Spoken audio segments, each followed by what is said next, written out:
Ons maak u baie welkom dan by Openbaring en ons is by hoofstuk 15. Hoofstuk 15 vers 1 tot en met 16 se einde. Dit is 16 vers 21 vorm 'n deel. So dis 'n hele geheel wat ons in een sessie sal behandel. Net soos ons met deel 1 gesien het, Openbaring 1 tot 3, ook 4 vers 1 tot 8 vers 1, dan 8 vers 2 tot 11, 12 tot 14, is 15 tot 16 'n hele deel, net soos elke ander deel. So wat ons dan nou raak sien is, alles wat ons raak gelees het en gesien het in die vorige dele gebeur, gaan weer gebeur. En die tema hier is die 7 skale. Die 7 skale, waar het ons 'n reeks van 7 gehad? Eerste deel was van 7 gemeentes. 7 gemeentes, Openbaring 2 en 3, het gaan oor 7 gemeentes. Die 7 het gewys op volmaaktheid. Daarna het ons gesien die 7 seels in Openbaring 4 tot 8. En die 7 seels was die oopbreek van God se geskiedenis en hoe hy vir ons wys die oordeel sal kom en ons sien 'n gedeeltelike oordeel. Volgende keer plek wat ons 7 gekry het was wat? 7 bassyne. En daar het ons gesien God se oordeel word erger, so dit word meer intens, maar is God se oordeel en soos elke bassyn blaas, is God se oordeel oor die wêreld voltrek en ons sien elke stukkie gebeur. Nou sien ons die laaste van die 7 tal van sake wat gebeur. En die skale is letterlik bakke. So as jy hoor die skaal, dan is dit letterlik 'n bak wat omgekeer word en uitgegiet word. So hierdie skale is bakke. So jy kan dit maar so aanteken dat as jy dit lees, dat jy heeltyd bewus is van wat gebeur wanneer hierdie skale dan nou leeg gemaak word en uitgegooi word. Goed. So Openbaring 15, ons lees dan nou saam vanaf vers 1. En die eerste 8 verse is so die inleiding tot die skale. Staan op papier.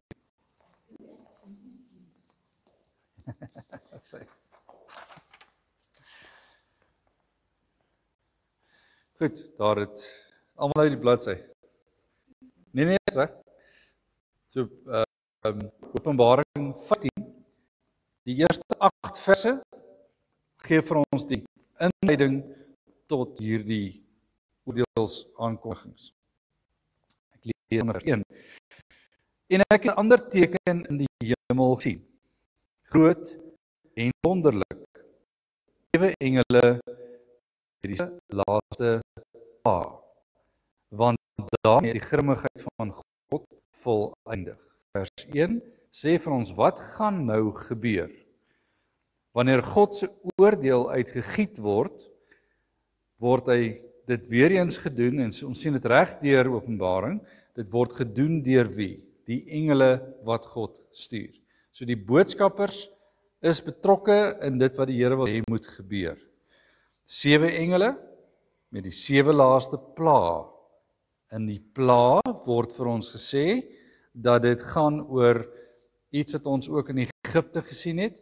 Die pla van Egipte is daar 'n parallel tussen, en ons sien in hierdie pla dat God met sy oordeelsaankondiging soos met die farao van Egipte gemaak het, sy nou weer doen. Hy sal pla uitgiet.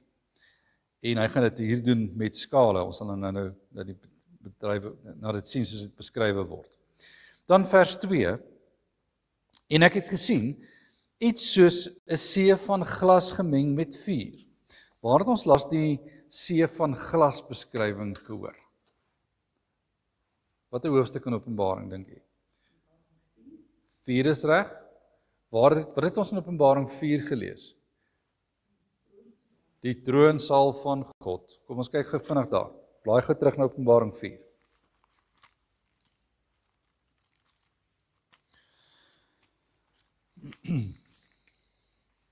Wanneer die troon beskrywe word,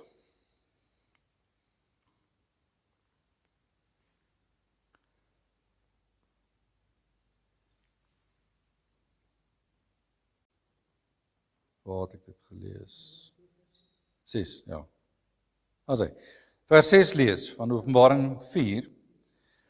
En voor die troon was daar 'n see van glas soos kristal in die middel van die troon en rondom die troon 4 lewende wesens vol oë van voor en van agter. Nou daar het ons gesê, hierdie kristal van glas is God se, wat God sien. En dat dit die God se almag is wat in daardie troonsaal gewys word, maar hierdie see van glas of van kristal het gegaan oor God se alwetendheid. Het ons destyds gesê toe ons dit behandel het. So wanneer ons nou kyk na hierdie gedeelte, het ek gesien iets soos 'n see van glas gemeng met vuur. Nou wanneer die vuur van God bykom, word dit deel van God se oordeel. Ons lees verder. Ek het gesien iets soos 'n see van glas gemeng met vuur, en die oorwinnaars oor die dier en oor sy beeld en oor sy teken, oor die getal van sy naam het ek by die see van glas sien staan met sieters van God. Wanneer voorberei word vir die oorwinning van God, sien ons wat? Die oorwinnaars oor wie? Die dier, oorwinnaar oor sy beeld, oorwinnaar oor sy teken, oorwinnaar oor die getal van sy naam. Almal is by hierdie see van glas. God se voorsienigheid en God se oordeelsdag. Vers 3. Wanneer vers 2 praat van hulle kom by mekaar met die sieters van God, wat gaan hulle doen as hulle met God se sieters opdaag? Raai. Hulle gaan musiek maak. As hulle musiek gemaak het, gaan hulle doen wat hulle gedoen het in Openbaring 4. Doen wat hulle gedoen het in Openbaring 5. Doen wat hulle gedoen het op elke plek waar God lofprysing ingelei het. Hoekom is dit altyd so? Ons het dit gesien ook by Openbaring 14. Hoekom was daar altyd 'n lofprysing met die oorwinning? Want God wil hê ons moet sing. Ek weet nie hoekom nie, maar dit staan net by elke plek so. Wanneer 'n oorwinning behaal word, dan word daar gesing.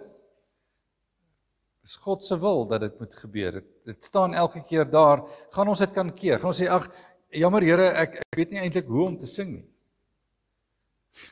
Nee, die oorwinnaars lyk my gaan besig wees met die saak van musiek, van met sang, van lofprysing. Hoekom sal dit moontlik wees vir almal? Wat vind ons in die hiernamaals? Oral waar ons dit raak sien. Volmaaktheid. En jy moet dit raak sien. Wanneer die Here praat van rus na dit alles, wanneer hy praat van vrede na dit alles, wanneer hy praat van lofprysing, dan praat hy elke keer van iets, en dis wat die gelowiges moet raak sien as ons hierdie gedeeltes lees, en elke keer as dit herhaal word ons daaraan herinner. Wanneer God die oorwinning behaal het, is daar niks anders as om God te verheerlik. Hy berei daardie toestand vir ons voor. So die sieters word by die see van glas gebring, en vers 3 sê hulle het 'n lied gesing van Moses, die diensknegt van God, die lied van die lam, en gesê, groot en wonderlik is die werke, Here God, almagtige, regverdig en waaragtig is U weë, o koning van die heiliges. Wie sal U nie vrees nie, Here, en U naam nie verheerlik nie, want U alleen is heilig, want al die nasies sal kom en voor U aanbid, omdat U regverdige dade openbaar geword het. So vers 3, laaste deel van vers 2, vers 3, vers 4, daardie verse gaan oor lofprysing. En dis 'n herhaling van elke deel het so ietsie in van lofprysing met die oorwinning. Hoekom is daardie oorwinningslied wat so baie gesing word, so relevant? Altyd. Want ons sing die woord, ek sien in my gees die glorie en die almag van die Heer, die Allerhoogste wat in heerlikheid oor sy koninkryk regeer. Hoor jy daardie woorde? Dis presies wat hier gebeur. Is soortgelyke woorde.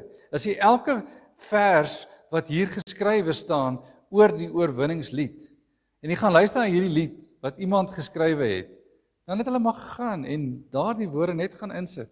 Want dis wat dit is. Ons is bly oor die oorwinning van God. Daar's baie goed in hierdie lied geskryf wat so algemeen is vir lofprysing dat mense mal is daaroor. Want is gepas om wat te doen? Die oorwinningslied te sing. Enige oorwinningslied. Want hoekom is dit gepas om te sing? Want jy is bly oor die oorwinning. Reg, maar lees maar gerus elkeen daar en meer dit aan ons gebroke oorwinningsliedere. Want daardie oorwinningslied wat ons ken, is nie die beste een nie. Daar's waarskynlik beter. Daar's nog oorwinningsliedere. Want elke oorwinningslied, kyk na Paulus oorwinningslied van Romeine 8. Wat word verhaal in Paulus se geskrewe oorwinningslied?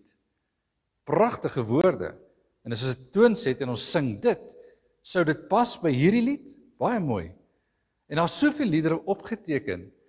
Dink aan die oorwinningslied wat Moses gesing het, net na hulle deur die see getrek het, gaan lees daardie lied en sing hom. Daar's soveel liedere vir ons opgeteken. Ons het maar een oorwinningslied wat as die oorwinningslied bekend staan, maar daar's waarskynlik beter en meer en nog. En dat die oorwinnaars, wie moet dit sing? Vir wie is daardie lied geskrywe? Vir die kerk. En die kerk moet singend bly, want dis iets wat Openbaring vir ons sê, terwyl ons wag vir die wederkoms. Moet ons singend bly, want die oorwinning is reeds behaal, die volëinding moet nog plaasvind. Maar ons kan reeds in hierdie singende modus bly. Ons kan in hierdie singende toestand bly, want dis iets wat hierdie gedeelte vir ons gee. So, dink bietjie daaroor, hoekom skryf die Here al hierdie liedere neer? As goed wat hy vir Johannes gesê het, hy moet glad nie neerskryf. Maar hoekom skryf hy elke lied neer? Hy wil hê ons moet dit hoor. So weet maar net daarvan. Goed. Vers 5, na hierdie ding het ek gesien. Jy sien elke keer, waar word hierdie merkers in die teks vir ons gegee? Ek het gesien, ek het gesien. En hoeveel keer in Openbaring het ons daardie frase gekry? Hoeveel keer? Ons kan amper nie herstel nie. Dit is iets wat jy moet merk elke keer as jy dit raak sien, want dit gee vir ons die begin en 'n volgende deel van die visioen. Dit bly vir ons gee, dis simboliese taal. Dis 'n prentjie. Jy sien die prentjie. Jy sien die prentjie. Wat beteken hierdie prentjie?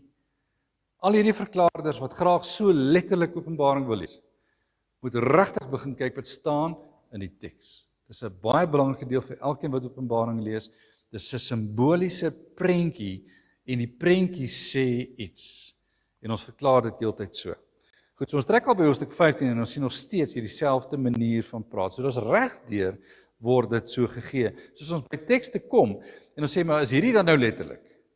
Dan gaan dit waarskynlik ook nie wees nie, want ons het nog nêrens 'n letterlike teks gesien nie. Dit bly simboliese verklaring. En dis iets wat ons regdeur nog doen.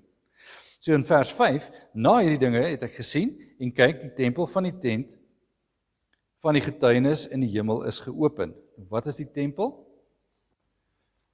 Dis God se woning, soos wat Salomo en ander gebou het.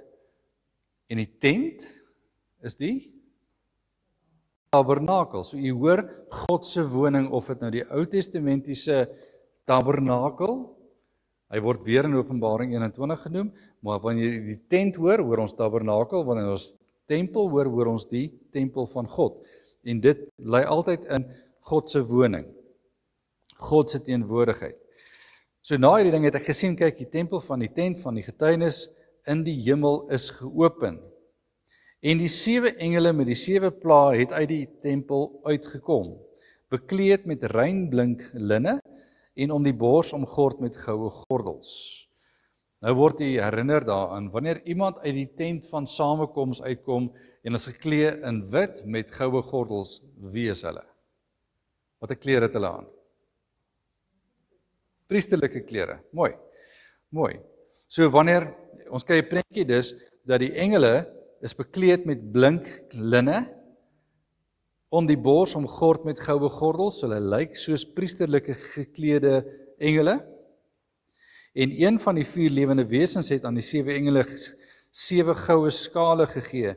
Nou kom die prentjie wat ons in Openbaring 4 en 5 al gesien het. Die lewende wesens is dieselfde lewende wesens as daardie lewende wesens. Hulle kom en hulle is soos serafs en hulle gee vir, of hulle is eintlik soos gerubs. Hulle gee vir hierdie engele gee hulle dan elkeen 'n goue skaal vol van die grimmigheid van God. So hierdie bak is nou gevul met die grimmigheid van God. Met ander woorde die oordeel van God. So die prentjie wys dan vanuit God se woning kry ons die engele wat die Here stuur, 7 daarvan en elkeen dra God se oordeel met hulle saam.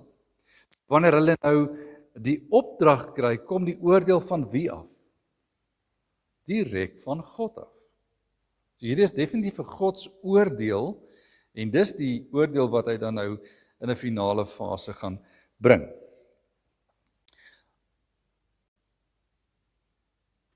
Vers 7, en een van die 4 lewende wesens het aan hulle goue skale gegee, vol van die grimmigheid van God wat leef tot in alle ewigheid.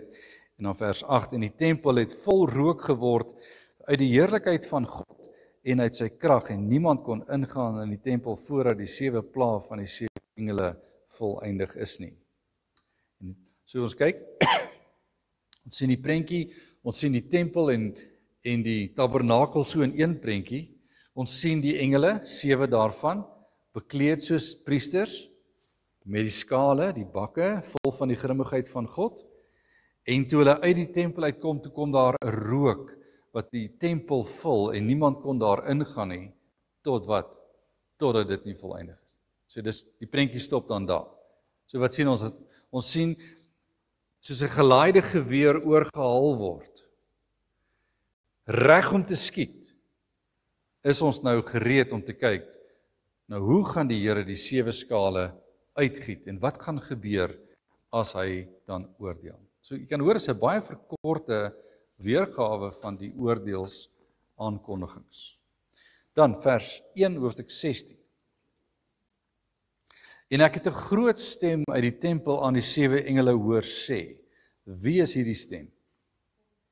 God self, né? So ons kan nou al klaar sien wat hier gebeur. So ons sien alles is gereed. God het neergedaal, asof hy neerdaal, hy bly in die plek wat vir ons gewys word, maar die rook is soortgelyk aan wat ons gesien het toe die Here in die tabernakel ingekom het en sy teenwoordigheid gewys het, is dit ook gevul met rook.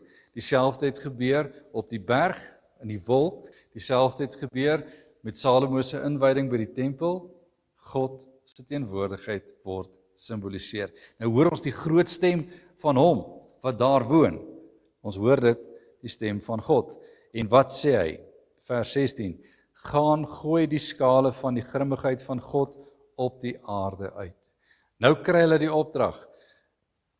Nou is die vraag, gooi hulle dit gelyk uit? Waarskynlik. Maar ons sien, kan nie gelyk skryf nie, kan ons? So gaan gooi die skale uit. Nou skryf hy neer soos hy dit sien. Hier gaan 'n skaal, dan nog 'n skaal, dan nog 'n skaal. En so 1, 2, 3, 4, 5, 6, 7.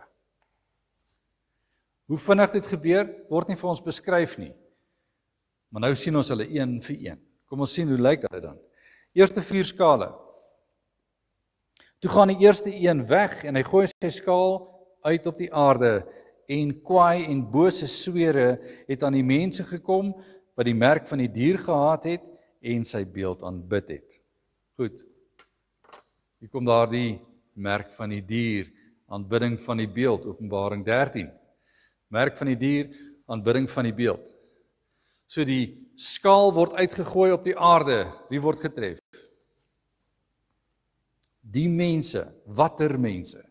Die mense wat God nie verheerlik het nie. Hulle wat die merk van die boosheid gedra het, met ander woorde wat in opstand geleef het, en wat teen God in vyandskap geleef het. nie geredde mense nie. Nie die kinders van die Here nie, dis definitief die ongelowige. En wat het hulle getref? Kwaai en bose swere. Nou dit herinner ons aan die pla in Egipte, kwaai en bose swere,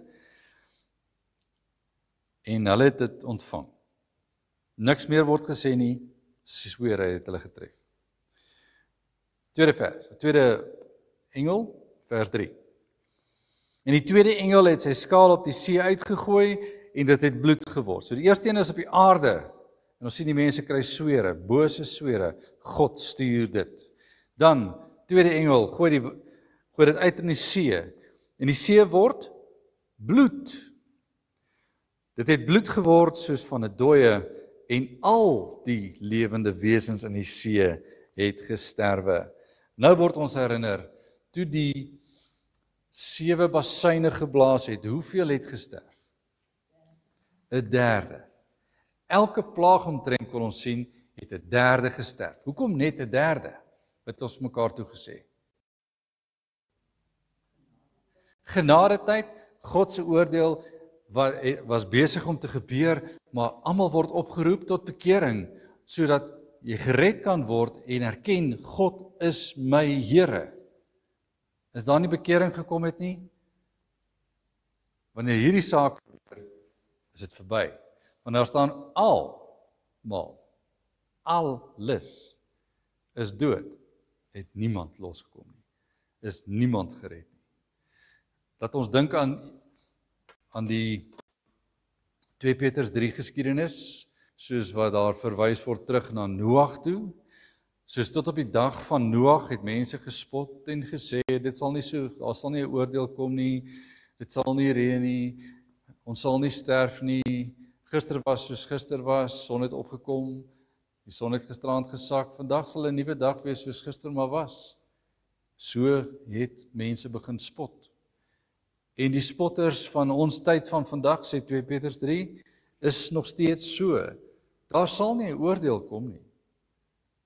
Tog is die skrif baie helder, die oordeel sal kom. Wat gebeur? Die engel gooi sy skaal uit op die see, dit word bloed, en al die lewende wesens het gesterwe. 'n derde engel gooi sy skaal uit, vers 4. Die skaal, eerste skaal was op die land en die mense word getref. Die tweede ene, die diere in die see word getref. Die derde ene word op die riviere en die waterfonteine uitgegooi. En dit het bloed geword. Nou wat gaan gebeur as die waterfonteine en die riviere vol bloed word? Wat het in Egipte gebeur? Alles het gevrek. En dit het gestink. Dit het ons gelees in Exodus. So wanneer die aarde getref word en die mense ontvang die swere, die see en die diere sterf. En in die water, die vars water, hier staan nie wie gaan dood nie, maar wie gaan doodgaan? Almal wat die water nodig het. Almal wat die water nodig het. Vers 5. En ek het die engel van die waters hoor sê, regverdig Here is U wat is en wat was. Regverdig Here is U wat is en was, U die Heilige, omdat U hierdie oordeel uitgevoer het, want hulle het die bloed van die heiliges en profete vergiet. Want hulle het die bloed van die heiliges en die profete vergiet, en U het aan hulle bloed gegee om te drink, want hulle het dit verdien. Blaai gou nou Openbaring 6. Openbaring 6. Vers 9.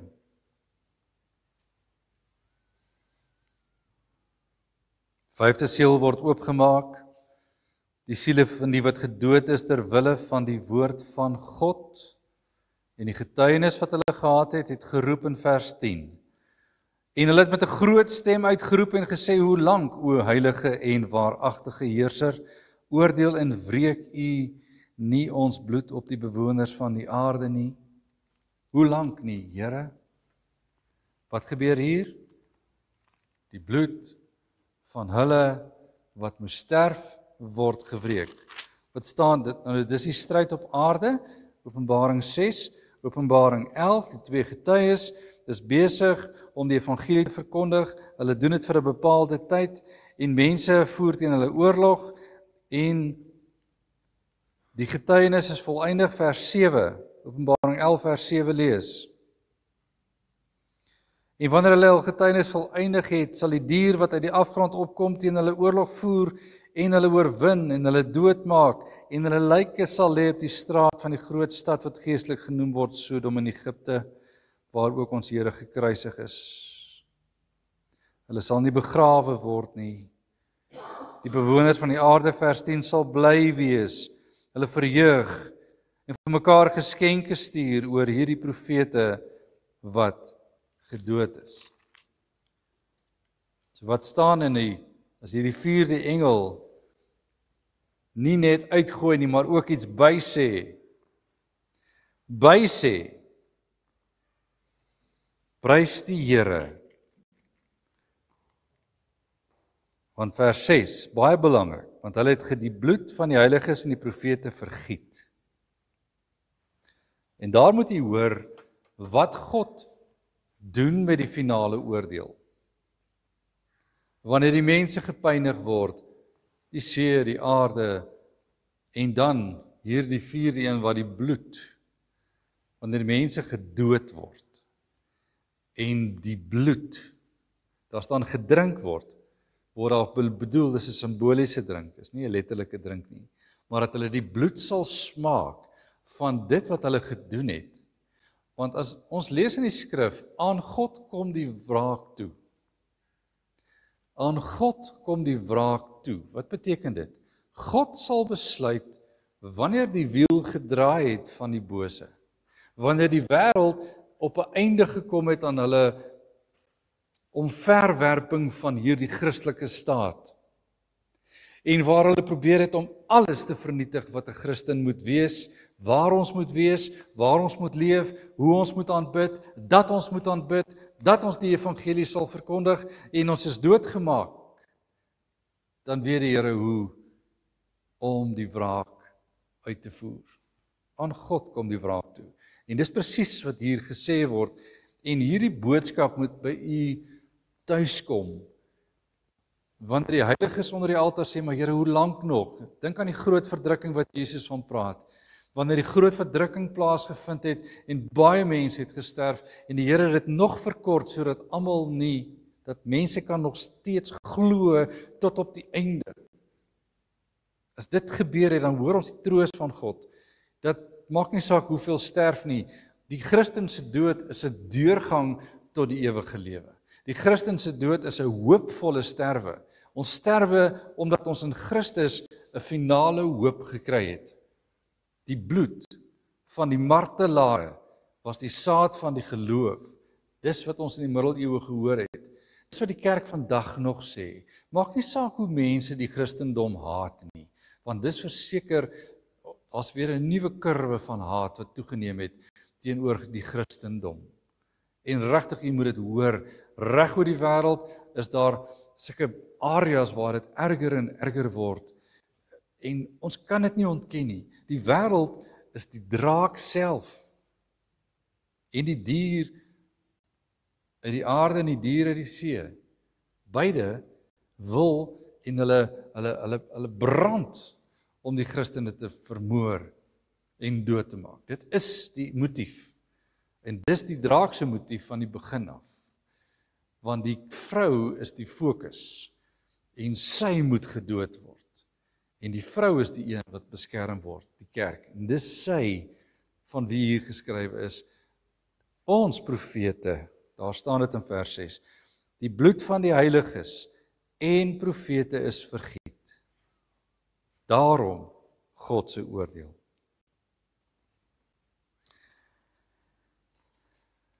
En dan daai 7de vers, en ek het 'n ander een uit die altaar hoor sê, ja, Here God Almagtige, waaragtig en regverdig is u oordeele. Mense moenie vandag sê, dis nie regverdig as God wel oordeel nie. Want daar was geregverdig vermoor. En daar moet daar regverdig die lewe gewreek word van hulle wat aan God behoort. Dit is so. Dis hoe dit daar staan. Dis nie in ons hande om dit te doen nie, dis in God se hand. Ons moet gehoorsaam bly aan die Here God en pleit dat die Here bekering sal skenk aan elkeen wat boosheid aanvang, elkeen wat in 'n bose pad is, dat ons vir hulle sal bid, dat die Here hulle sal draai, dat die vervolgers van die kerk, soos Paulus, begenadig word tot redding en tot verkondiging. Vers 8. Ons het nou gesien, die eerste bak is uitgekeer op die aarde en seer het die mense getref. Die see is getref, diere het gesterf. Die aarde se waterbronne is getref, dit het bloed geword en hierdie bloed het die mense moes hulle neem. Dit was erg, soos dit hier staan. Dan die vierde engel is die skaal op die son uitgegooi en daaraan is dit gegee om die mense met vuur te skroei. Die mense is geskroei, vers 9, met 'n groot hitte en hulle het die naam van God gelaster wat mag het oor hierdie pla en hulle het hom nie bekeer om hom heerlikheid te gee nie. Dis die tweede plaag wat nie doodmaak nie, maar net seermaak. Wanneer die son getref word en iets soos 'n nova, ek weet nie, 'n supernova is daar, wanneer die son 'n uitstraling gee en 'n geweldige hitte tref die aarde, want die son word nog warmer, asof die son nader kon skuif, maar hy word nog warmer en hy skroei die mense en hulle word gepynig en terwyl hulle gepynig word, laster hulle God. Hulle kom nie tot bekering van die son wat so warm geword het nie, maar hulle laster steeds. Is dit wat die anti-kris doen? Dis wat die anti-kris doen, lees weer in Openbaring 13, die anti-kris se kop is vol lastering. Hy bly laster. Die vyfde engel, vers 10, het sy skaal uitgegooi op die troon van die dier, en sy koninkryk is verduister, en hulle het hulle tonge gekou van pyn, en hulle het die God van die hemel gelaster oor hulle pyne en oor hulle swere, en hulle het hulle nie bekeer van hulle werke nie. Op die troon van die dier, op die plek waar hy heers en regeer, maghebbers, waar die meeste invloed uitgeoefen word, daar word die skaal uitgegooi, en wat kry hulle? Hulle koninkryk word verduister, dit word donker. Sien nie die plaag van Egipte? Hulle kou hulle tonge van pyn, dit bring 'n pyn mee, hoe dit die pyn bring weet ons nie, maar hulle kry 'n pyn, en hulle kou hulle tonge van hierdie pyn. Medikasie help nie, Pethidine werk nie. Wat is die sterkste pynmedikasie? Morfine werk nie. Hulle kou hulle tonge, so seer het hulle, maar dat God steeds bly laster, dat hulle nie bekeer nie. Nou is ons al by 6, vers 12. So God begin met een op die aarde, en die mense kry swere, die water, die see, die water, die aarde, dan die son, en dan die troon van die dier. Die 6de engel, vers 12, het sy skaal uitgegooi op die groot rivier, die Eufraat, en sy water het opgedroog, sodat die pad van die konings, wat van die ooste afkom, reggemaak kon word. En ek het uit die bek van die draak, en uit die bek van die dier, en uit die mond van die valse profeet, 3 onrein geeste, soos paddas sien kom. Want dit is geeste van duiwels, wat tekens doen, wat uitgaan na die konings van die aarde en die hele wêreld, om hulle te versamel vir die oorlog van daardie groot dag van die almagtige Eerste saakie vers 12. Die groot rivier. Ons ken die Efraat rivier, want dis by die Efraat rivier wat al die konings van Nebukadneser se tyd die regering van wat is hy volksnaam? Nebukadneser en Babyloniërs.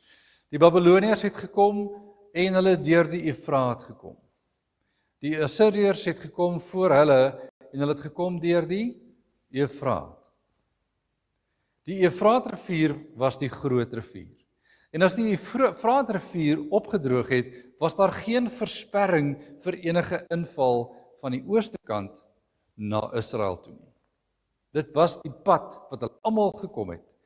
Volg bietjie die woord, as jy op 'n soek enjin kan intik, tik in groot rivier of Efraat en kyk hoeveel in die profete, hoeveel maal word verwys na die oordeel wat kom vanaf die groot rivier. Die rigting van die groot rivier. En jy sal sien in die Ou Testamentiese geskiedenis word dit meermale deur die Here so verkondig, dat van daar af sal die vyande kom.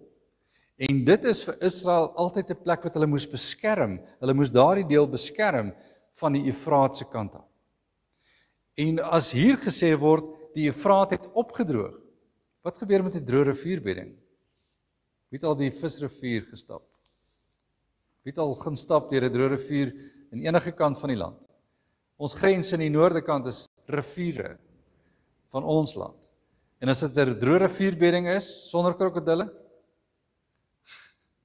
is dit maklik om deur te loop. Jy loop eenvoudig deur die rivier. En as jy deur die rivier geloop het, is jy in die land waar jy wil wees. En dan is daar geen weerstand wat jy gaan keer nie. Baie keer beveilig ons 'n rivier baie makliker omdat die rivier te vinnig vloei en 'n gevaar is vir mense wat net probeer deurstap. Goed. So die belangrike deel van hierdie 6de engel is dat die groot rivier nie meer kon veilig wees nie. En dan sien ons die volgende deel van hierdie inval. Hier is nou 'n opstand. En hierdie is half die begin van daardie finale opstand. Want vanaf hier gaan ons nou raak sien in 17 en 18 en 19 en dit eindig in 20. In 19 van hier af tot en met 20 gaan ons nou begin sien hoe die Here die weerstand van die draak, hy gaan nou heel laaste kom, in Openbaring 20 sal ons hom sien val. Maar ons gaan nou sien wat gaan alles moet val. Die anti-kris moet toegelaat word tot op 'n punt en dan moet wie hom vernietig? God moet hom vernietig. So die draak saam met sy anti-kris en sy valse profeet moet vernietig word. Hulle word bestem vir die vuur en daardie vuur word in Openbaring 20 eers genoem. Maar hy is nog nie hier nie, maar die vernietiging van die stad, die vernietiging van Babylon, die vernietiging van die draak, die anti-kris eers, dan die valse profeet en laaste die draak. Maar Babylon is deel van die heerskappy. Babylon is deel van die heerskappy van die anti-kris. Dis deel van daardie heerskappy. So jy sal sien van hier af en ons gaan nou nie voor volgende jaar eers weer hierby uitkom nie, maar jy moet my hier vanaf lees en kyk hoe wonderbaarlik God nou te werk gaan. Wat van hierdie stukkie wat nou klaarmaak in 16, gaan hy nou meer eintlik weer begin en baie vinnig weer kom by die punt van nou word alles vernietig en 17, 18, 19 is weer net 'n vinnige vernietiging van alles. Maar wat word alles vernietig? Merk dit af en maak aantekeninge van wat word vernietig en hoekom. Ons gaan weer daarby stil staan. So gou moontlik ons kan. Maar kyk wat nou gebeur. Nou is die Efraat rivier weerloos as 'n grens en 'n beveiliging en Israel is blootgelê. Dis die simbool wat ons hier moet raak sien. En uit die bek van die draak en uit die bek van die dier en uit die mond van die valse profeet. Nou waar het ons hulle 3 geleer ken? Openbaring 13 het ons hulle leer ken. So nou weet ons, die bek van die draak, wie is die draak? Dis die Satan self. Wie is die dier? Dis die Antichrist, dis Openbaring 13 se eerste deel. En wie is die valse profeet? Dis die valse profeet. Dis die dier uit die aarde. Die dier uit die aarde is die valse profeet. So ons kry die dier, en ons kry nie sy naam Antichrist nie, maar ons kry wel die valse profeet met sy naam, en hy is die dier uit die aarde. Maar kyk mooi, die draak het 'n bek, die dier uit die see, of was die see was die eerste dier, né? Hy het op die strand gestaan. Die dier uit die see het 'n bek, maar die dier uit die aarde het net 'n mond. Jy sien daar, 2 bekke en 1 mond. Hoekom dink jy word die valse profeet meer menslik geskets? Want ons praat mos nie van iemand met 'n bek nie. Ons praat van 'n mens met 'n mond. As ons 'n bietjie lelik praat, sê ons jy met jou bek hou. Maar dan praat ons nie mooi nie. So ons maak die bek van die diere en ons het die monde van die mense. So die valse profeet word sagter, meer menslik vir ons gegee, maar wat kom uit elkeen se mond of bek? Die draak, weet ons, is die demoon self, die aartsengel wat boos geword het, uit die hemel gegooi is, Openbaring 12. Wie is hy? Die Satan self. Uit sy bek en uit die Antichrist se bek, dis die dier, soos hy daar beskend staan, die Antichrist, daar kom 'n gees, 'n onreine gees, en ook uit die valse profeet kom daar onreine geeste. So wat jy moet raak sien is, dat wanneer God heerskappy voer, en hier word niks van die heiliges op hierdie stadium gesê nie, ons het nog net gesien, dat die ongelowige gewys is. Hier word niks nog gewys van die heiliges nie, behalwe daar in die begin, waar hulle gaan staan het by God, waar hulle reeds weg is, sonder dat hulle iets oorgekom het. Ons het iets daarvan gesien, heel in die begin in hoofstuk 15. Maar vandat hierdie bakke uitgegiet is, het ons nog net die ongelowige gesien. So wanneer hier nou 'n groep in mekaar kom, is die draak in beheer, die Antichrist en die valse profeet saam soos een. En die boosheid wat die Satan gestuur het, sy demone, is die onrein geeste. Dis die onrein geeste wat hierdie geveg aanvuur. Hoekom sal die mens teen God in opstand wil kom? Wat dryf 'n mens om teen God in opstand te kom? Dit wat in jou woon. Dit wat in jou woon. Jou wil maak dat jy teen God in opstand wil wees. Dat ek die vuis sal bal en God sal wil laster, beteken ek het niks van God in my nie. En die onreinheid van die Antichrist, valse profeet, is die onreinheid gegee vanaf die draak. So weet dit, die opstand wat jy nou sien hier begin, is nie 'n opstand wat mense self uitgedink het nie. Ons stryd, en ek het begin met die teks, Efesiërs 6 sê, en dink dis daar vanaf vers 10, maar kontroleer dit van die teks, ons stryd is nie teen vlees en bloed nie, maar teen die boosheid, teen die geeste in die lig. Is ek reg oor die teksvers? Dis Efesiërs, Nuwe Testament, Efesiërs 6, dink vers 10 staan dit. En dan gee die apostel, is dit reg? Vers 12, 6 vers 12 staan dit. En dan gee die apostel Paulus vir ons die wapenrusting wat ons nodig het om staande te bly in hierdie geveg. Want dit is letterlik 'n Romeinse soldaat wat geskets word, en dan word daar geestelike elemente gegee waarteen ons hoe ons staande kan bly teen hierdie boosheid. Dis ons stryd op aarde. Maar wat gaan gebeur wanneer die boosheid 'n volheid bereik? Ons het gesien wat gebeur in Openbaring 11. die twee getuies. Ons het gesien, daar gaan 'n stryd wees, tot op die dag dat die anti-kris die oorwinning behaal en die kerk daar nie meer sal wees nie. En dan die opstanding.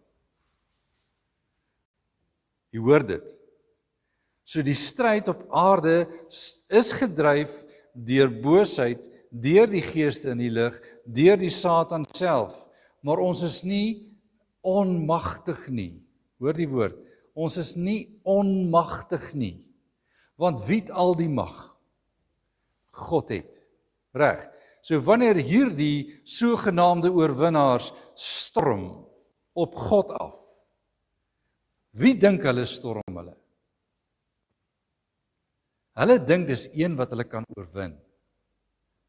Dit moet ons sien. So die Efraatrivier het nie meer water nie. Kom ons gaan. Dis die prentjie wat jy moet sien. En dan, ek lees weer vers 14, want dis die opmarsvers. Want dit is die geeste van die duiwels wat tekens doen, wat uitgaan na die konings van die aarde en die hele wêreld. Nou die konings van die aarde, as jy teruggaan na Openbaring 6, daar die laaste 3 verse, sal jy sien, die konings is genoem daar. Die maghebbers word ook getref in die finale oordeel. Maar dis hulle wat al die mag het. So die konings van die aarde, om hulle te versamel vir die oorlog van daardie groot dag van die almagtige God. Dan vers 15. Kyk, ek kom soos 'n dief. Wie praat nou? Wie het gesê ek kom soos 'n dief? Jesus het dit gesê. Waar het hy dit gesê? In watter preek? In watter preek van hom? Baie bekende naam. Nee, die profetiese rede. Die profetiese rede. Matteus 24:25 is op ander plekke, is daar ook gedeeltes daarvan. Die langste weergawe is in Matteus 24 en 25. Daar sê hy, wanneer is die wederkoms? Dit sal wees soos 'n dief in die nag. En hier word ons herinner aan wie se woorde? Christus se woorde. Dit sal wees soos 'n dief in die nag. Dit staan op ander plekke ook. Maar onthou dit staan daar. Dief in die nag. Kyk, ek kom soos 'n dief. Salig is hy wat waak en sy klere bewaar, sodat hy nie miskien naak rondloop en hulle sy skaamte sien nie. 16 en hulle het al versamel op die plek wat in Hebreëus genoem word Armageddon. Nou by die vlakte van Megiddo. Nou die Hebreëse woord Har beteken berg en Megiddo is die vlakte. Daar's nie 'n berg by Megiddo nie. Dis 'n vlakte, dis 'n oorlogsvlakte. Dis 'n plek wat in Israel altyd bekend gestaan het as die plek, as jy daar by mekaar kom, dan kan jy verskriklik ver sien op hierdie vlakte. En dis waar die ouens na mekaar toe opgemars het vir oorlogtye. Dis mos nou gerieflik om op 'n vlakte dit te doen. Ons kan van ver af sien wat gebeur en ons kan sien is ons groot genoeg, is ons baie genoeg, moet ons omdraai of moet ons aanhou. Ons kan dit mooi sien. Maar Har Megiddo is berg van Megiddo. En as ons die Armageddon soek, het ons 'n berg van Megiddo. Kan jy sien, dis nie dieselfde plek nie. Maar dis 'n oorlogsplek. Armageddon word geken as die laaste geveg. En as jy films kyk, jy vat net op die internet, jy tik in Armageddon. Tik in Armageddon. Al wat jy kry, is die einde van die wêreld. Maak nie saak of dit in 'n film is, of 'n oordeelsaankondiging is nie. Armageddon word algemeen in die wêreld verklaar as die laaste geveg. Maar nie 'n geveg nie, 'n laaste oordeelsaak. Die fliek Armageddon wat ek van Bruce Willis gekyk het, dink ek, het gegaan oor 'n meteoriet. Goed, en dit was 'n meteoriet wat hulle moes keer. En hulle het dit reg gekry om die meteoriet te keer. Want dit sou die aarde vernietig het. En daar's baie Engelse praat van die Doomsday Prophecies. Ek dink dis wat hulle dit noem. Amerikaners het nogal hierdie manier van Doomsday Prophecies. Hulle skep ons hierdie terme vir ons en dan gaan haal ons dit maar net, dan gebruik ons dit maar 'n bietjie saam met hulle. Maar die Doomsday Prophecies is altyd die einde van die wêreld profeseë. So as daar films verskyn en dis 'n doomsday film, dan gaan dit oor hierdie laaste dag. En hierdie verskriklike ding het met die natuur gebeur en die wêreld kom tot 'n einde op daardie dag. Maar as iemand kom en help, dan sal dit nie gebeur nie. Dit is altyd so 'n verlossingsmotief wat in hierdie films na vore kom. En daar's hordes van hierdie goed. Waar kry hulle die idee? Hier. Hulle kry dit in Openbaring. Want Openbaring is wel bekend en dink byvoorbeeld aan die natuurrampe van Openbaring 6. Dis 'n einde van die wêreld gebeurtenis. Dis 'n aardbewing, die maan wat bloed word. Ons hoor verskriklik baie van die blood moons. Het jy al dit gehoor? Einde van die wêreld. Reg. Hoekom? Want hulle sien dit as tekens van die tye. Hulle lees 'n bietjie in. Want dit is natuurverskynsels wat ons algemeen vind. Aardbewings, gerugte van oorloë self, natuurrampe. Ons sien dit. Wat het Jesus daaroor gesê in die profetiese rede? Dis soos die klokke wat lui. Die klokke wat lui wat sê die tyd van die oordeel het naby. Kyk na die bloeisels, kyk na die vrugte, kyk na die laaste vy. Dit is op pad, want die tyd is soos 'n dief in die nag. Reg. So wanneer die wêreld skommelagtig is, het ons genoeg waarskuwing. Sê die teks dit nie ook nie? Die teks sê dit ook. Reg. Maar u het al die term Armageddon gehoor. Daar is nie 'n berg by Megiddo nie. Maar dit is die Armageddon. Hierdie, wat ons nou hier lees, is die Armageddon. Maar kyk mooi, hoe het hy begin? Die gees, die boosheid in al die geeste word uitgestuur oor die ganse aarde, sodat die anti-kris en die valse profeet sal versamel. Met ander woorde, die totale boosheid en die almag, of die totale boosheid en die baie mag van die dier, van die anti-kris, sal saam met die kwaai stem en die besige stem van die valse profeet saam smelt, en die bose gees van die Satan sal dit dryf om teen God oorlog te voer. Om te oorwin. Dis die plan. Jesus se woorde kom tussenin wat sê, ek kom soos 'n dief in die nag. Hulle is op pad na 'n oorlogsdag toe. Hulle wil gaan oorlog maak. Wanneer gaan God oorwin? Op 'n oomblik wat hulle nie ken nie. Sien dit baie mooi raak. Hulle gaan oorlog maak op 'n tyd wat die Here gaan bepaal. Nou, die wat strategie ken, oorlogstrategie, wie is gewoonlik die wenner in 'n oorlog? Hy wat die inisiatief neem en die strategiese moment reg kies. By Bloedrivier word 'n klein kanonnetjie baie strategies op 'n baie ervare groep manne gemik en daar val die eerste kanonskoot. En die oorlog vir die dag is gewen, amper van daardie af. Want toe's almal de mekaar. Gaan lees die geskiedenis van Bloedrivier, strategiese moment, Andries Pretorius op sy skerpste. Dit is maar een veldslag ergens in die geskiedenis van 'n bepaalde volk. Maar wanneer die Here die moment bepaal, weet die Satan nie, die anti-kris weet nie, en die valse profeet weet nie.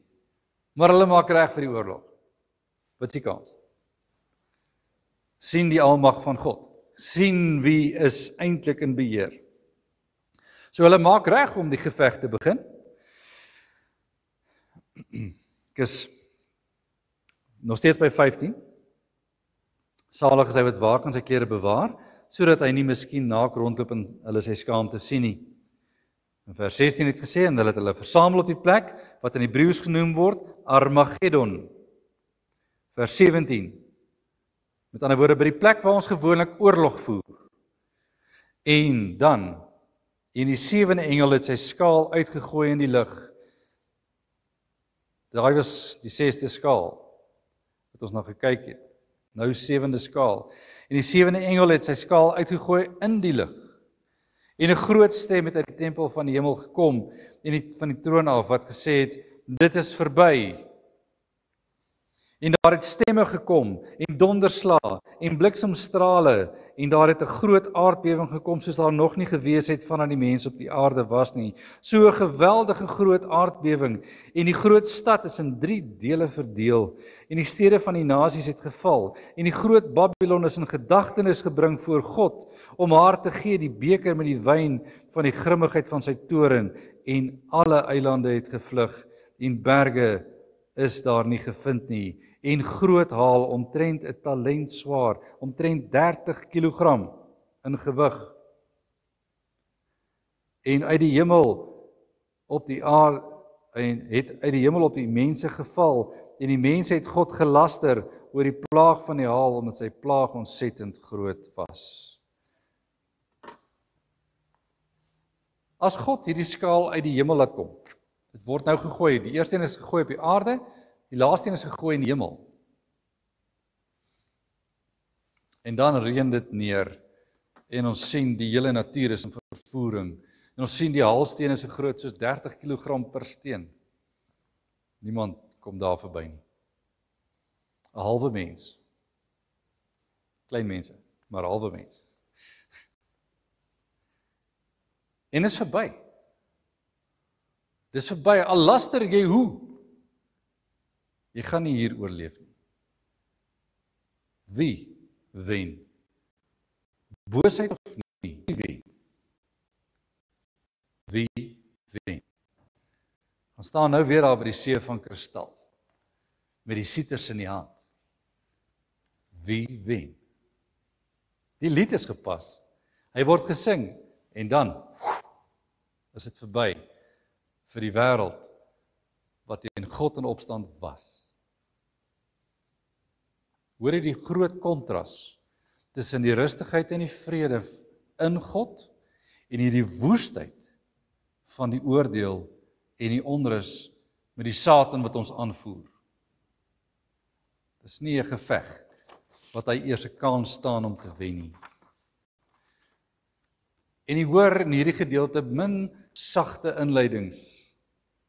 Ons hoor die kinders van die Here by God, maar die oordeel is geweldig op die wat die Satan dien.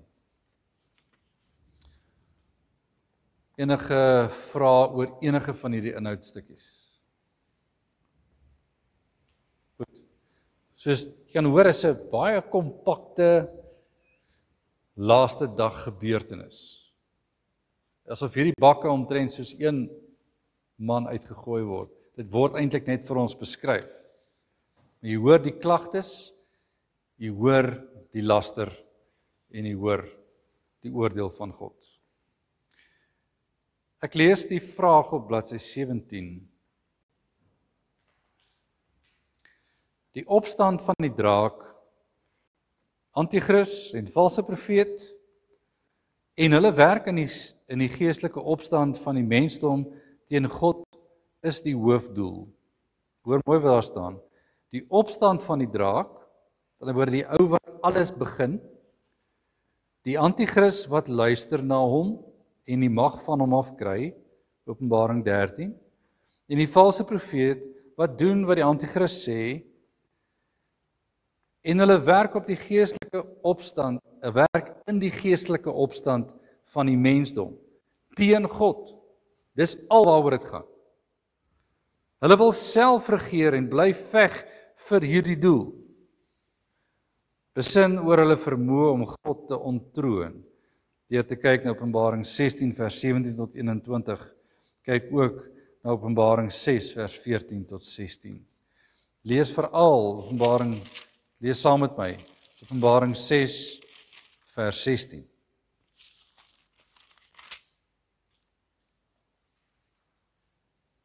Eindelik vers 17. Openbaring 6 vers 17. Want die groot dag van sy, dit is God se toorn, het gekom, en wie kan bestaan? Wie kan bestaan? En as ons dan wonder, want baie mense kyk na Openbaring en sê, o, is 'n verskriklike boek om te lees. Sjoe, hierdie prentjies is dan gewelddadig, en is net bloed en terms. Van wie? Mense vra altyd, hoe kan God toelaat dat hierdie goed gebeur? Met ons, kinders van die Here. Ons is dan in die kerk en kyk wat doen hierdie ongelowiges met die kerk. En as die goed gebeur, dan sê jy, o, gewelddadig is dit. Wat wil die mensdom hê?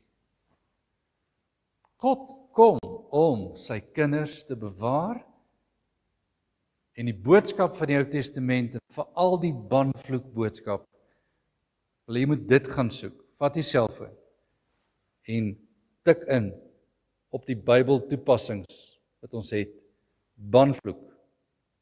En jy sal oral hoor die banvloek is man, vrou, kind, dier, stad. Met vuur verbrand en daar bly niks van oor nie. Dit is hoe die beloofde land ingeneem is en die afgoderry verwyder is. God kom om nie net mense dood te maak nie, maar om die ongeloof te verwyder, 'n voorafskadu van dit wat nog kan gebeur. Dit is die finale oordeel. Maar wat is dit? Dis een stad, nie al die stede nie. Wat gee God van daardie dae af? Kans op bekering. Elke volk wat gehoor het, daardie volk is vernietig en verwyder. Elke ander volk wat hierdie God erken, het kans op geloof en bekering. Dit's genadetyd. Want nie alle volke is uitgewis nie, maar die volke wat genoem is in die skrif, sodat hulle nie meer sal bestaan nie. Maar wat het gebeur met die ander volke? As tale, volke, kulture, stamme gered word, dan beteken dit God het die genade bewys. Maar banvloek is die voorafskadu van 'n totale vernietiging van hulle wat nie glo nie. En sien dit ook raak, sien die Ou Testamentiese konteks raak en sien wat die Here bedoel. En nou moet ons nou mooi kyk, dis die laaste boodskap wat ons kan gee oor hierdie saak. Wanneer Christus kom, het hy klaar sy bloed gegee, sodat die oordeel sy kinders nie raak nie. Hy het klaar betaal en versoen met God, sodat daar geen toorn van God op die mensdom wat in Christus Jesus gesterf het, sal kom nie. Daarom staan daar vir ons geskrywe op 'n vroeër gedeelte daar in die briewe alreeds, staan daar vir ons geskrywe, hulle sal die tweede dood nie sien nie. Hulle sal die tweede dood nie sien nie. Jy sal dalk die eerste dood sterf, maar jy sal nie die tweede dood beleef nie, want die tweede dood is die oordeelsdood en die sterwe tot in ewigheid. Nie die lewe tot in ewigheid nie. Goed. Enige opmerkings, kommentaar oor enige gedeelte vanaf hoofstuk 1 tot 16?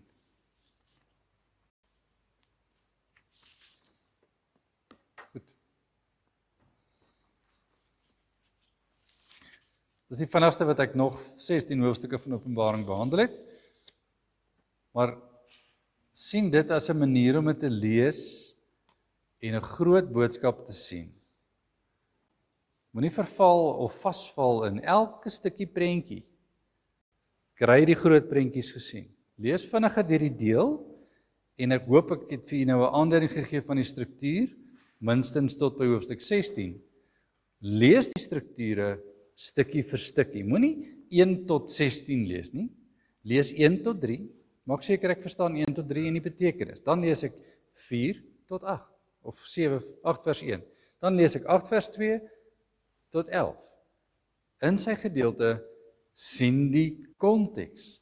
Jy moenie verdwaal nie. Ek hoop en vertrou dat ons daar die kernpunt, want daar in die middel van die studie het ons daar gesien, hierdie spelers is aan die spel. Kan jy sien die groot verskil tussen hoe die geestelike spel vir ons gewys word in die tweede deel teenoor die eerste deel, waar dit so in die agtergrond is, maar jy sien hom nie in die fokus nie. Maar aan die einde sien jy dit baie, baie sterk, hoe die Here die geestelike vyande vernietig. Jy sien dit baie, baie sterk.